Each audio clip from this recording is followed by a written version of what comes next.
La messe terminée, cap sur Mbalahat, un village situé à 1,5 km de Ndiaganyao. Sur place, les membres de l'association ont tenu à faire un détour par les cimetières pour s'incliner sur la tombe de Pascal Sen, l'homme par qui tout est parti, et prier pour le repos éternel de son âme.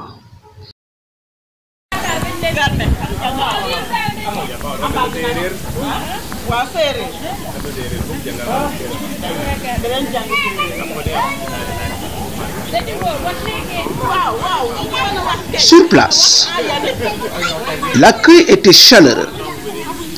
Les membres de l'association Pays de Saint-Malo Mbalahat ont tenu à entrer de concession en concession pour s'enquérir de la situation du village. 89, c'est ça.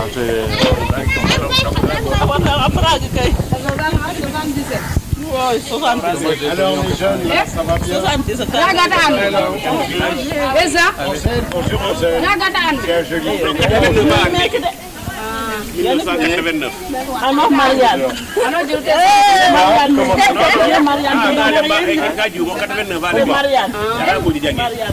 Bonjour, comment tu t'appelles? C'est ton nom, Véronique. Oui, mais j'ai connu bébé aussi. C'est la Marianne là. Elle porte le nom de Marianne. À voir l'ambiance qui prévalait, on pouvait mesurer à juste raison le degré d'intégration de nos amis de Saint-Malo.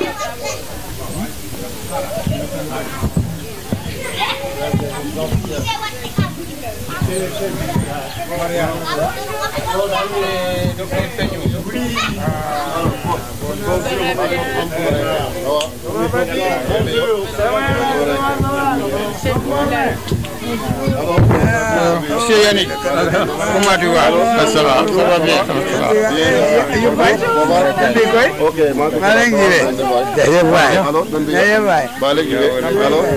ça va?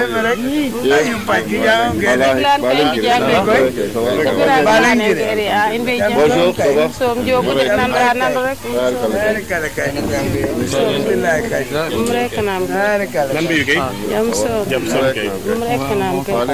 Bon, c'est par là. Là, il n'y a pas d'ici.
Ah oui, là, c'est la cuisine du dimanche. C'est la cuisine de dimanche.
Oui, il y a une autre petit Kumba. Tout petit.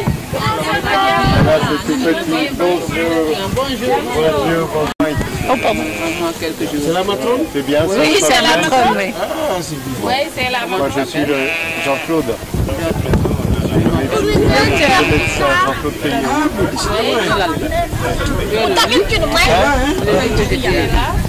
Oui. Oui, le lit d'accouchement. Ah oui, il y en avait un ici. Alors les médicaments, ben, on peut toujours en porter, hein, bien sûr.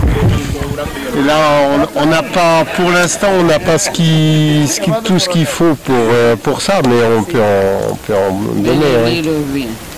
Et le lit, hein, ça c'était important. Oui. Ouais, la table d'accouchement. Table bébé. Dans la case santé, alors. Ouais, au cas de santé. Ouais. Là-bas, ce n'est pas loin. Près de l'école. Ben oui. Il n'y a plus de lit là. Non, il n'y en a plus de lit. Oui, il n'y en a plus. Ouais, parce qu'il y a eu un moment, il y en avait, mais il faudrait qu'on revoie ça. Alors. Merci. Merci. Merci. Ya Mosoro comme ni wata rek après nga di demee aussi njot ni double moy je les ai dit tout à l'heure, nous sommes venus spécialement ce jour pour présenter les condoléances à la famille. C'est l'objectif de notre visite d'aujourd'hui. C'est pas comme les autres visites qu'on faisait souvent quand le papa était là, mais c'est toujours d'une manière ou d'une autre, c'est toujours la perpétuelle. On va continuer à le faire et vous allez venir toujours, comme on vous l'a dit, c'est chez vous. Je pense que c'est ça l'objectif. Vous allez présenter vos condoléances à la famille de Pascal. Il y a le chef de village, il y a son grand frère et son petit frère Augustin qui sont là, qui vont les recevoir. Merci. Aujourd'hui, c'est ça.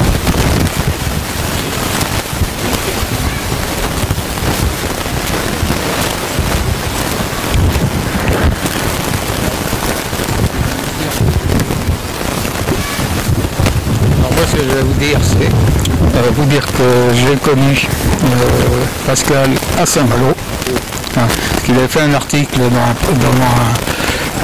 une presse, et puis ça voulait bien demander, et il l'avait dit carrément que si des gens de notre région, là il prenait pour le Grand Ouest, et s'il y en a qui se rendaient compte, qui allaient là-bas, et moi j'irais. Alors je l'ai revu ici aussi après, une fois qu'il était rentré. Et c'est pour ça qu'on s'est mis à s'occuper de remettre de l'eau. Parce que moi, c'était enfin, moi, j'arrivais pas à sentir ça, de voir des gens qui prenaient de l'eau. Ils prenaient mais pour avoir de l'eau, il fallait faire 6 km. Alors 6 km, c'était 4 passages en tout, c'est 24 km par jour. Alors c'était plus supportable pour nous. Et on savait qu'on aurait eu beaucoup de temps. Et ça a demandé au moins 6 ou 7 temps pour que l'eau atterrisse ici. Déjà. Et après, c'est d'autres personnes qui demandaient s'ils mettaient un tuyau et compagnie, est-ce qu'on les autorisait à faire ça? Alors nous, ça ne nous regarde pas, nous, ça. Maintenant, ça c'est à nous de le faire avec la société des eaux, quoi. Parce qu'il y avait une société des eaux au Sénégal. Et comme ça, et puis à un moment, enfin, peut-être 8 ou 10 ans après le premier passage que j'ai fait là, on nous annonce qu'il y avait 110 000 personnes qui avaient l'eau. Voilà. En gros, c'est ça. Et ça a dû donner on a construit, on va aller le voir tout à l'heure, un château à eau là-bas. Et puis après, on m'a laissé comprendre que ça avait laissé la société des eaux ici à se rapprocher surtout comme ici, là, par exemple, où l'eau, ils allaient la chercher bien trop loin, quoi. Et là maintenant, ils ont tous une bonne eau. Par contre, c'est à eux de la payer. Alors je ne sais pas quel pays la paye maintenant, mais en fait, on va aller voir ça le départ là tout à l'heure. Enfin, pour nous à Saint-Malo, et la mairie de Saint-Malo nous a beaucoup aidé. Et puis là maintenant on vérifie, puis on a des amis ici maintenant, c'est pour ça qu'on revient. On a acheté une maison, puis on vient passer 3 mois. C'est normal qu'en 3 mois, au moins on vienne les voir plusieurs fois. Voilà.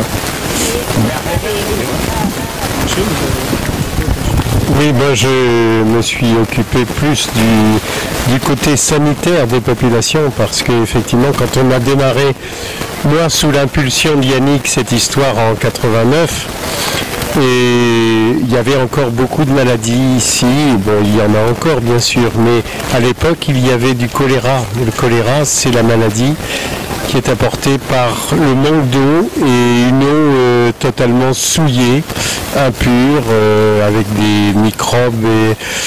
Et donc pour les populations c'était vraiment un gros problème avec ces femmes qui faisaient donc chaque jour 24 km pour amener une bassine, je crois, de 12 litres, c'était ça? Ou 20 litres, j'étais un peu, voilà. Donc, puisqu'elle faisait un aller-retour 2 fois par jour. Pour récupérer les bassines. Il y avait ce qu'on appelait la ronde des bassines à l'époque, autour d'un point d'eau. Le seul point d'eau qui était le point d'eau encore potable de la région, puisqu'autrement c'était des petits puits qui récoltaient l'eau de pluie et puis qui étaient infestés par les grenouilles et puis par des tas de petits animaux comme ça. Donc l'aspect sanitaire, moi, m'avait beaucoup choqué parce que effectivement la mortalité infantile était en correspondance avec tout ça et Dieu sait si on va. Alors on est toujours heureux de revenir dans ce village qu'on aime tant et où on sent que les gens sont toujours aussi accueillants. Voilà. Vraiment, je vous remercie beaucoup. Bon. Mais je pense bien que votre visite d'aujourd'hui serait la visite la plus amère de vos visites. Bon, comme vous le voyez, nous avons perdu un parent, comme vous avez perdu aussi un camarade, un ami, du tout. Bon, comme vous le voyez, Pascal vraiment il a été votre ami, il a été aussi notre parent. Donc, la communauté de Saint-Malo, comme la communauté de Mbalahat, nous avons tous perdu. Donc sur ce, et comme vous avez songé à ce qu'on a perdu en Pascal, vous êtes venu là jusqu'à sa tombe, vraiment ça, on vous en remercie chaleureusement. Mais il faudrait comprendre aussi, vous n'avez pas perdu tout Pascal. Parce que Pascal, quand même, il a ses descendants, comme il a ses fils. Et c'est eux qui représentent Pascal à présent. Donc, vraiment, sur ce, vraiment, je ne pourrais pas être très long, mais de toute façon, on vous en remercie. Je dis, alors, bonne continuation sur cette association. Il ne faudra jamais nous lâcher car vous avez beaucoup fait pour les populations de Mbalahat et sur ce vraiment je vous en remercie chaleureusement. Je vous remercie beaucoup.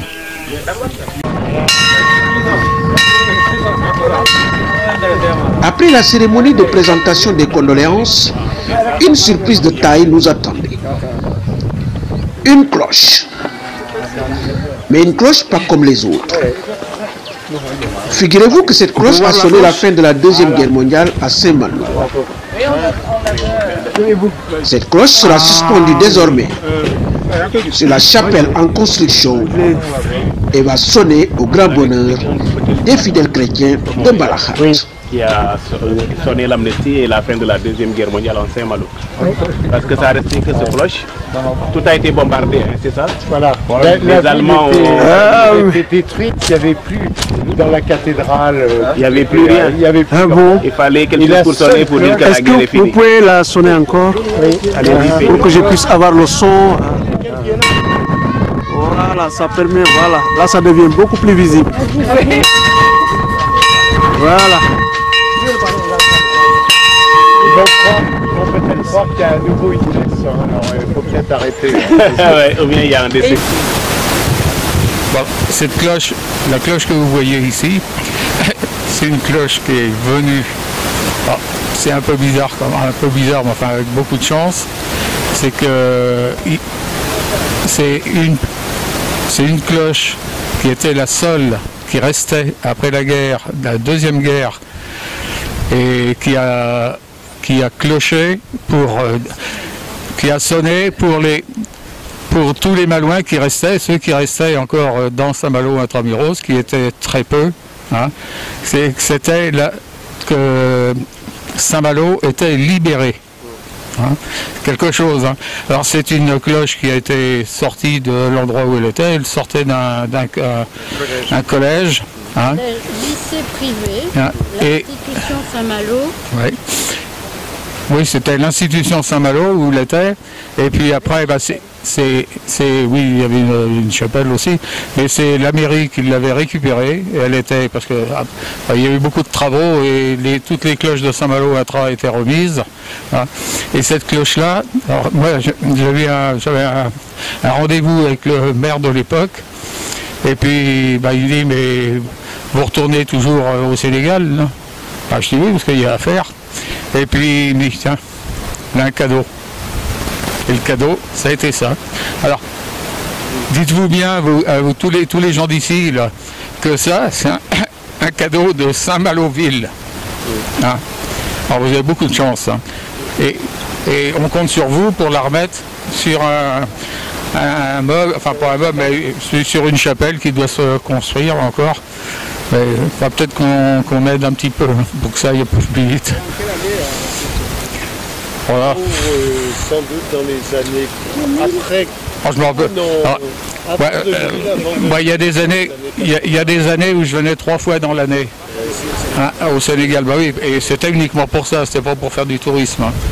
Et puis bah là, après l'année, je ne sais pas, d'ici, il y a bien 12 ans. Hein, il y a bien 12-15 ans. En plus de ça. Ouais, ici, là. Que je l'ai amené là. C'est 20 ans, c'est 84 plus de 20 ans. Oui. 25 ans. Oui, oui. Ah oui. 25 ans. C'est avec les camions. On voit pas le temps passer, donc c'est pour ça. Conteneur. Pour ça, c'est en 2001. C'est en 2001 que le conteneur. Ouais, bah ça fait 20 ans. Ouais. C'est un patrimoine historique. C'est vrai. Ouais. Le patrimoine historique qu'on a gardé ici. Conserver avec. Ah oui. Voilà, c'est ça. Et après, quand elle sera dans le bâtiment, quand ça va être refait, bah, ce sera encore mieux. Et on la verra davantage. Merci. Ok, donc là, elle est cachée. Ah oui, mais c'est bien de l'expliquer un peu par rapport. Oui, alors avant cette cloche qui était effectivement à l'institution, au lycée privé de Saint-Malo intramuros, vous savez que Saint-Malo est entouré de remparts, et cette cloche sonnait la récréation des élèves. Mais effectivement, comme vous l'a dit Yannick, et au moment de la libération, il n'y avait plus une seule cloche dans Saint-Malo. Les Américains sont arrivés, ils avaient tout détruit. Et en plus, il y avait eu des incendies, etc. Donc il ne restait plus rien. Et il restait celle-là, celle qui sonnait la récréation des élèves. Et bien, elle a sonné la libération de Saint-Malo. Et maintenant, on est fiers et heureux de l'avoir chez vous. Ambalat. Et Pascal y était, oui, et Pascal y était très attaché. Ah bon? Ah, nous avons l'exclusivité alors. nous avons l'exclusivité alors, merci. Merci pour l'exclusivité.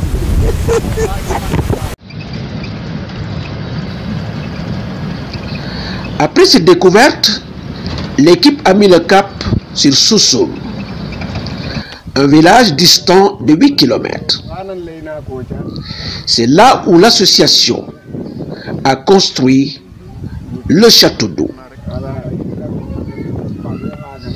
Ici, les membres de l'association ont tenu à nous faire l'historique de cette œuvre d'une dimension sociale inestimable.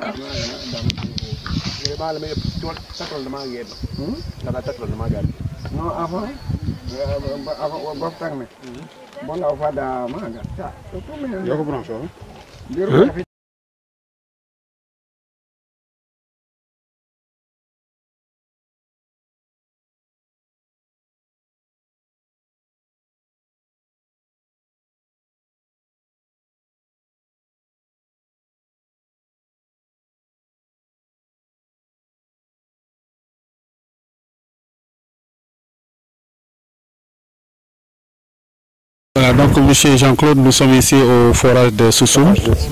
Alors on voudrait juste savoir, avoir une idée sur l'association que vous représentez et les membres de l'association qui sont là actuellement présents. Ensuite, s'il vous plaît, revenir sur l'historique de cette infrastructure. D'accord. Alors en fait, cette association a été montée donc en 89 à la suite de l'article de Pascal Sen dont on a été chez qui on a été se recueillir sur la tombe tout à l'heure. Et c'est Pascal Sen qui donc a donné le coup d'impulsion à notre association avec un titre dans un journal local, mais qui est un journal qui est très lu dans tout l'ouest de la France, qui s'appelle Ouest France. Et donc, je me souviens encore du titre de l'article « Jeune Africain cherche secours pour son village sans eau ». C'était le titre. Et donc Yannick Consler, qui est à ma gauche là, avait été interpellé. En plus, il avait connu Pascal Sen puisqu'il tenait un café, bar, restaurant, tabac à Saint-Malo, et donc il avait reçu Pascal qui lui en avait parlé. Et donc Yannick a été le premier à se déplacer donc sur les lieux. Moi je l'ai suivi de peu puisque je devais faire un voyage au Sénégal, mais qui était un voyage initialement touristique, et puis j'ai été heureux. Alors cette association donc s'est montée peu à peu avec d'autres membres qui ne sont plus avec nous maintenant, mais qui ont beaucoup travaillé quand même. On était une petite bande de 5-6 personnes, ça dépendait un petit peu, mais de temps en temps on a été chercher l'appui de la mairie de la ville de Saint-Malo. La ville nous a beaucoup aidé. C'est devenu un peu ce projet Pays de Saint-Malo Mbalat est devenu un peu le projet de la ville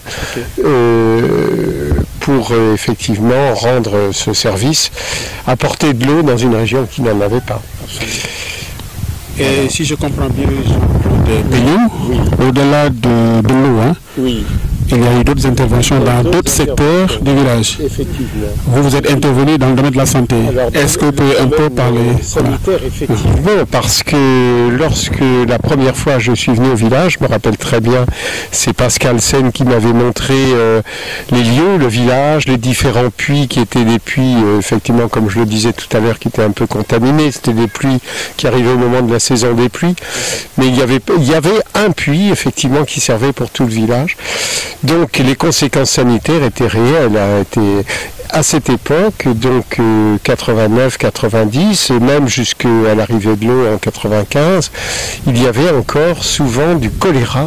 Le choléra, c'est une maladie terrible, parce qu'elle emporte les gens en quelques heures. Donc c'est une maladie de l'hygiène en fait. C'est une maladie de l'hygiène. Merci Yannick. Alors on a abordé tout à l'heure la question de l'eau. Apparemment, vous vous êtes beaucoup investi dans ce domaine-là. Est-ce que vous pouvez un peu nous parler aussi de votre connaissance avec Pascal Sen, ensuite de ce qui a constitué le déclic pour monter cette infrastructure qui a, n'est-ce pas, été d'un grand apport pour l'alimentation en eau du village et des villages environnants? Oui. Moi, on parle de Pascal qu'on n'a plus malheureusement, ça c'est bien triste, on s'en est aperçu encore ce matin. Hein. Et moi j'ai eu cette chance énorme, c'est de le connaître moi j'étais à Saint-Malo. Et Et je l'ai bien connu comme ça, donc on a pu parler, il m'a fait voir des photos déjà de sa région, enfin de sa région, de son village. Et puis bon, j'avais quelque chose et on avait un voyage avec mon épouse à sortir, on avait choisi le Sénégal. Oui. Alors ça c'était une chance pour Pascal aussi, et puis pour nous, la preuve. Et en arrivant ici, je crois que c'est le 2e ou le 3e jour, que je suis allé visiter, enfin voir parce que où on est, nous maintenant, il y a beaucoup de gens qui travaillent où on est, nous, et qui sont des gens locaux et compagnie. Et puis c'est avec un qui nous a emmenés en connaissant bien l'endroit. Et on avait loué une voiture, et puis on était arrivé jusqu'à là pour les regarder. Et quand je voyais les femmes qui nous disaient que pour aller chercher de l'eau, 20 litres, 25 litres maximum, et à 6 km. Et puis on avait demandé, mais comment vous allez chercher l'eau? Bon, il nous l'avait dit, là.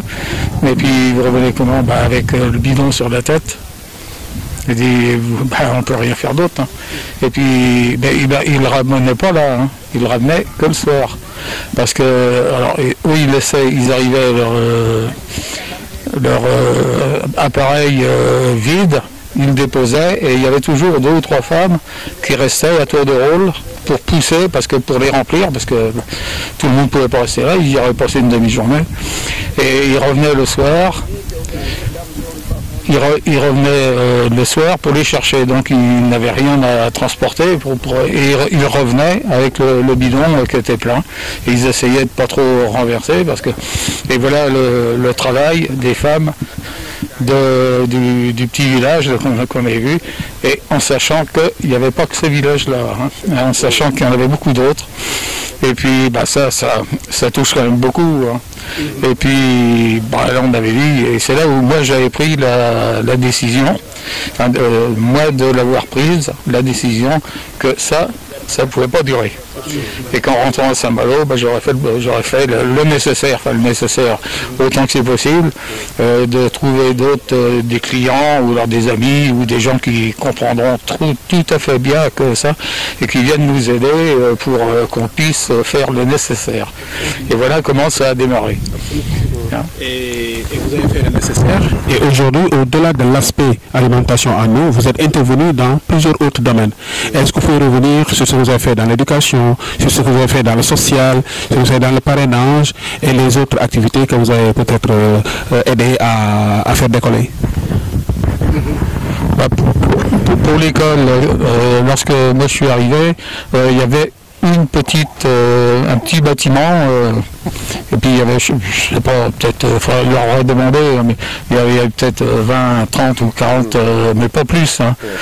Et là, nous on s'est mis, il y a une société qui est venue aussi, et qui avait construit une classe. Et de là, nous on a dû, parce que maintenant on a dû en remonter combien, 3 ou 4 mais ça a été fait en plusieurs années quand même. Hein. Une classe avait été montée, autant que je me souvienne, par le Canada. Mais là, l'année dernière, il y a 6 classes, je crois. Ils attendent une 7e. Parce que à l'époque, il n'y avait pas beaucoup de filles à l'école, puisqu'il n'y avait pas beaucoup de place. Donc sur 20 personnes, c'était surtout des garçons. Maintenant, les filles vont à l'école. Et ça, c'est une grande joie pour nous. Et vous avez accompagné aussi par le parrainage, par des fournitures? Alors le parrainage, en faisant des fournitures, bien sûr, tout ça. Alors, au départ, on avait pensé, effectivement, ces histoires de maraîchage et tout ça, mais on vous a déjà expliqué tout à l'heure que là, comme on n'était pas vraiment dans le local et on ne se rendait pas compte de la tâche que ça représenterait, mais ça faisait partie des buts. La santé, l'éducation, l'eau en priorité.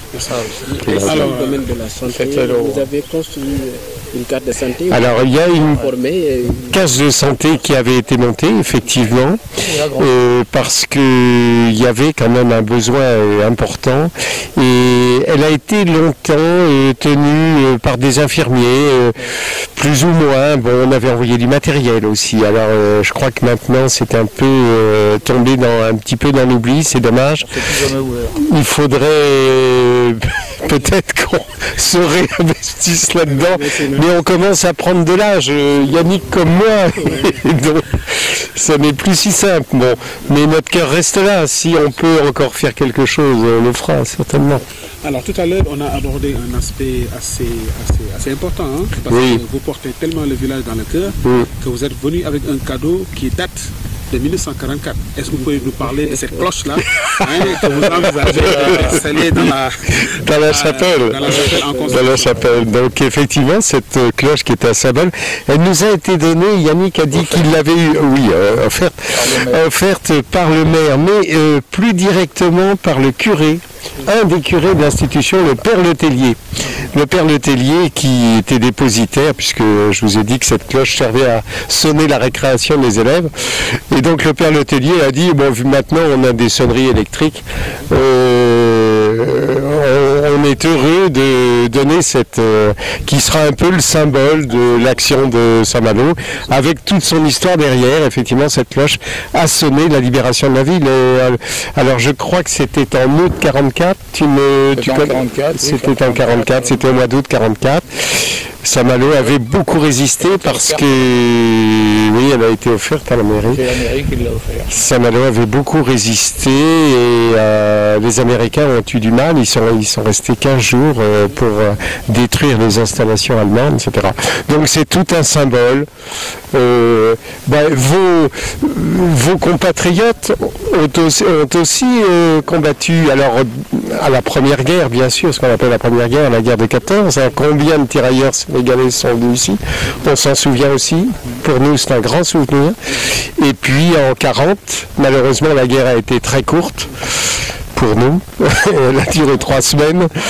Mais les Sénégalais aussi, il y a eu certainement des troupes sénégalaises qui ont contribué. Mais votre voyage est aussi marqué par un signe de reconnaissance et de gratitude envers quelqu'un que vous avez connu et qui n'est plus de ce monde-là. En l'occurrence, M. Pascal Sen. Alors, un mot sur Pascal. Bien, Pascal, c'est moi qui l'ai connu le plus rapidement dans l'équipe qui s'est constituée. Ouais. Et puis, moi, sincèrement, je ne l'avais pas connu avant. Hein. Je l'ai connu après son petit truc qu'il a passé dans la presse. Hein.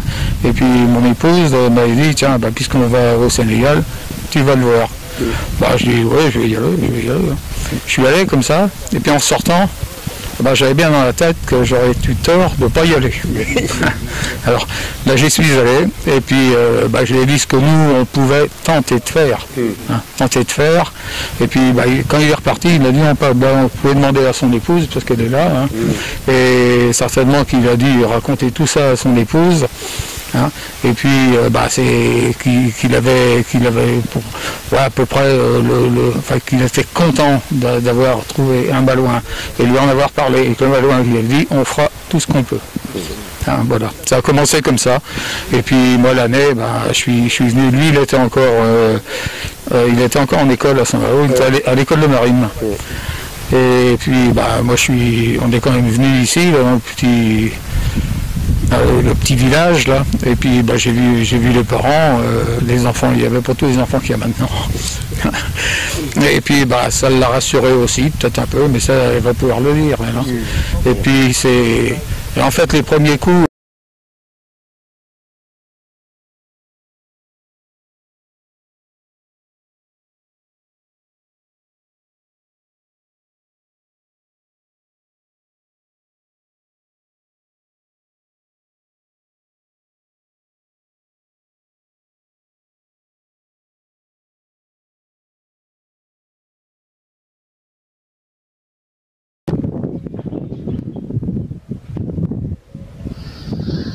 La journée s'est terminée par un déjeuner au complexe Minsongo. Un cadre accueillant avec des chambres climatisées une grande salle pour vos conférences, vos cérémonies, mais également une esplanade. Ici, vous pourrez tenir vos réunions, vos conférences, vos cérémonies avec à votre disposition un personnel largement à la hauteur de vos attentes.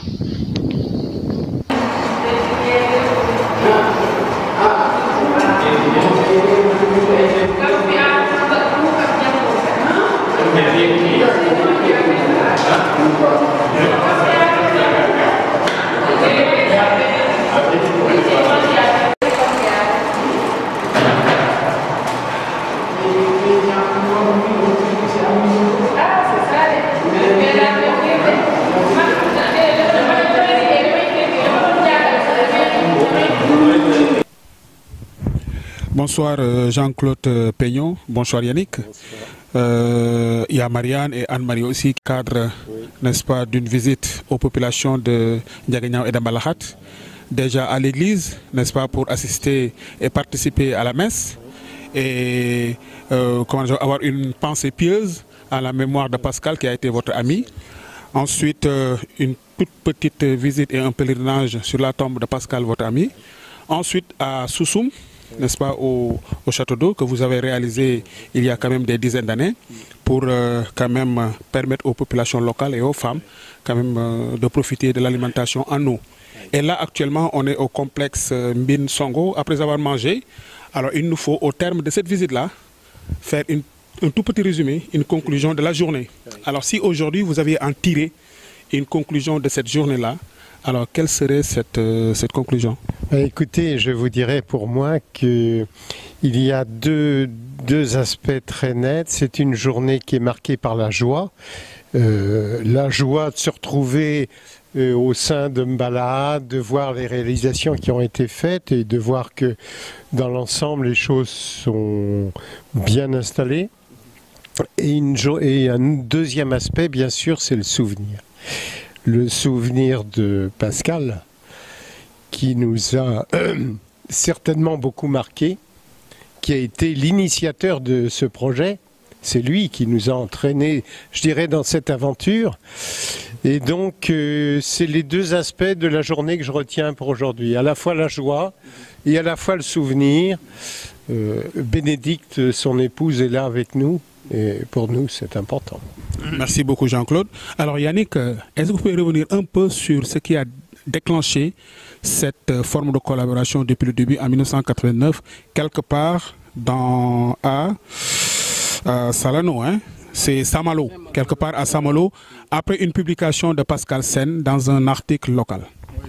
C'est-à-dire que dans l'article, moi je l'ai lu tous les jours, et dans cet article-là, 2 heures après, j'étais auprès de lui.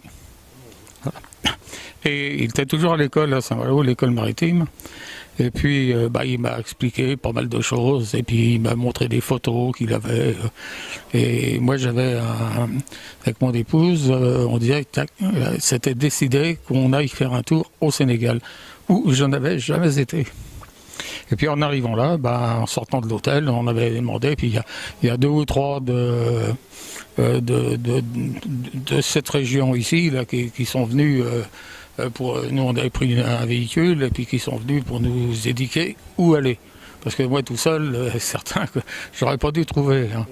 Et puis là, en arrivant ici, ce sont surtout les femmes qui nous ont dit, parce que les hommes, même, je ne devrais pas parler des hommes, hein, mais enfin c'est surtout les femmes qui nous ont dit, on fait 24 km par jour. Alors j'ai 24 km.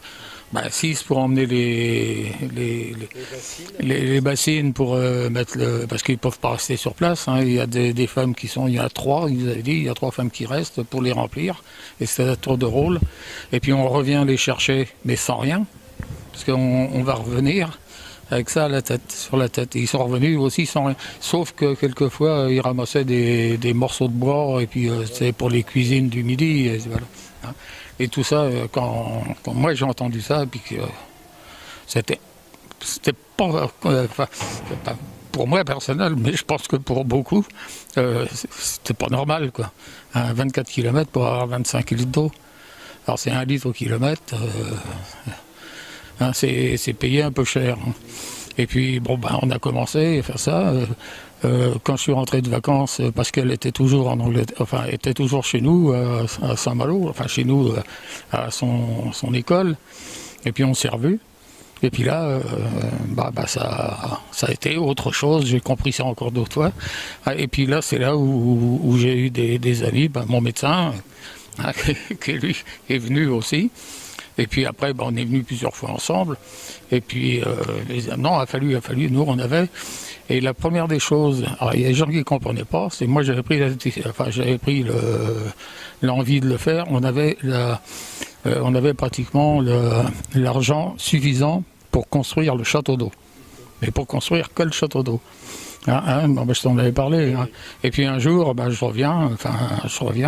Bon, il y a des années où je suis venu plusieurs fois, là, quand même. Et puis je reviens, et puis on prend, mais Pascal était là. Puis je dis, Pascal, il faut construire le château d'eau. Parce qu'on nous avait fait changer de 5 endroits la prise de l'eau. Alors ça... pour le forage. Ouais, pour le forage. Et puis à un moment, quand ça a été le dernier... parce qu'elle m'avait assuré que c'était le dernier, là on va pouvoir commencer. Alors j'ai dit on va commencer le château d'eau. Puis le château d'eau, il est parti parce que... et puis on avait la finance pour ça.